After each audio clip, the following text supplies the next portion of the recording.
আমার পক্ষ থেকে অনুরোধ করলাম যে এখানে যেন একটা 5% হলেও কমপক্ষে কিছু গরিব রোগীর জন্য একটা ফ্রি বেড রাখা হয়। আমাদের দেশে অনেক এখানে তো সাধারণ মানুষের চিকিৎসা নিতে আসা কোনোদিন সম্ভব না। গরিবদের জন্য যদি কয়েকটা বেড রাখা হয় ফ্রি। ডাক্তার কে তুমি? ডাক্তার কে আছে? ডক্টর কে আছে? ডাক্তার তো ভাই। This is the clinic obstetrics gynecology patients are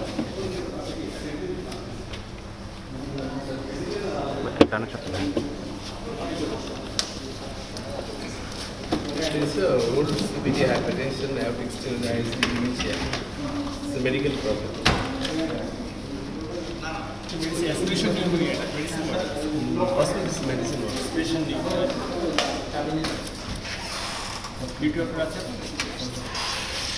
doctor तुम्हारा क्या है? Sister, तुम्हारा ये what?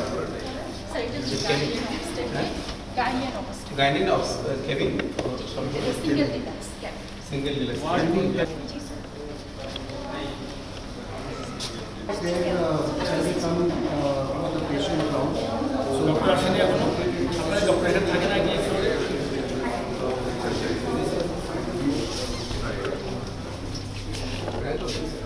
It's 14th. 14th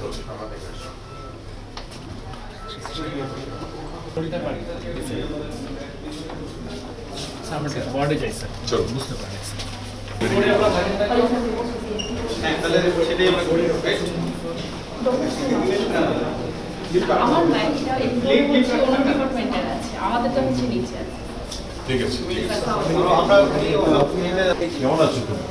কি না কোন মেডিকেল থেকে পাস করছো? আচ্ছা কতদিন ধরে কাজ করো এখানে? কোন ইয়ার বই আছে তোমার এখানে? স্যার আমার এখানে 30 স্পেশালিস্ট আছে টোটাল সব রকম পেশেন্ট আছে সিবিজি পেশেন্ট আছে কিছু ক্যান্সার পেশেন্ট আছে কেমন লাগে তোমার কাজ করতে এখানে? ভালো লাগে? আমাদের কনসালটেন্টরা রাউন্ড দেন প্রত্যেক দিন, 2 বেলা রাউন্ড দেন। আচ্ছা ঠিক আছে চলো তো একটা রুগী দেখি। উপজেলা হেলথ কমপ্লেক্সে গেলাম, বিভিন্ন সরকারি হাসপাতালে। তো আমি ভাবলাম যে একটু আমি কয়েকটা প্রাইভেট ক্লিনিকও আসি। আজকে সকালেই ঠিক করলাম যে এখানে আসি। এখানে এসে এক্সপিরিয়েন্স যেটা হলো, এটা তো একটা অত্যাধুনিক হাসপাতাল, এটা মানে অত্যন্ত ব্যয়বহুল হাসপাতাল। তাদের এখানে আমি সমস্ত কাগজপত্র চেক করলাম, তাদের লাইসেন্স থেকে শুরু করে সব কিছুই আপ টু ডেট আছে। আর তাদের আমি কেবিনে ওয়ার্ডে সব জায়গায় গেলাম। তবে একটা জিনিস তাদেরকে আমি আমার পক্ষ থেকে অনুরোধ করলাম যে এখানে যেন একটা 5% হলেও কমপক্ষে কিছু গরিব রোগীর জন্য একটা ফ্রি বেড রাখা হয়।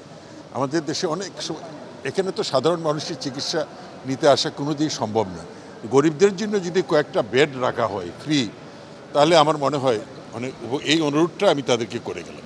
মানমন্ত্রী একটা ছোট প্রশ্ন, যে এই যে আপনি প্রথমেই বললেন যে অনেক ব্যয়বহুল, তো আমাদের দেশে তো আসলে ম্যাক্সিমাম হচ্ছে মধ্যবিত্ত, উচ্চবিত্ত, তো মানে তাহলে কি হাসপাতালটা শুধু উচ্চবিত্তের জন্য বা এইটা তো এখানে তো এই ব্যয়বহুলের ব্যাপারে তো আমার কিছু মানে আমার জুরিডিকশনের মধ্যে পড়ে না। এখন তারা তাদের নিয়ম মতো চলে, তাদের ইন্টারন্যাশনাল স্ট্যান্ডার্ড।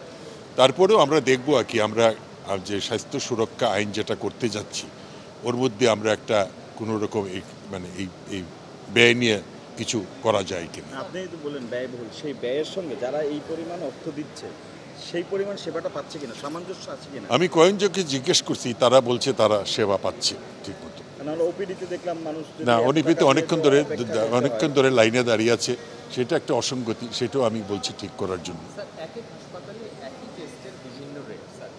না, এইটা নিয়ে আমি কাজ করতেছি, এই কথা আমি জানি, এটার জন্য একটা ফিক্সড রেট থাকে, সেই ব্যাপারে কাজ করব।